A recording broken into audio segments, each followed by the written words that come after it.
Hello guys, ये 2 BHK का flat है। इसका हॉल हो गया। ये तुमने जो कलर डाल दिया है इसमें बोला ना व्हाइट डालने की फिर क्यों मिला दिया?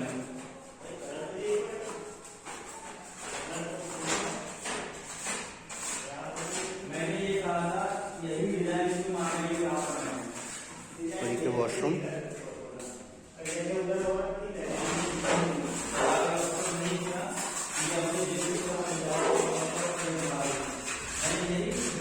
एक बेडरूम हो गया है जो कि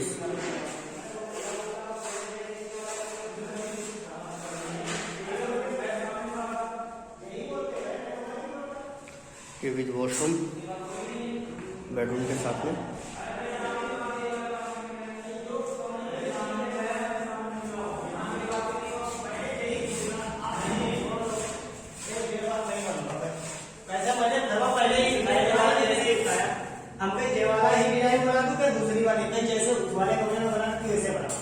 और ये किचन हो गया अपना जो कि सेपरेट में दे रखा है।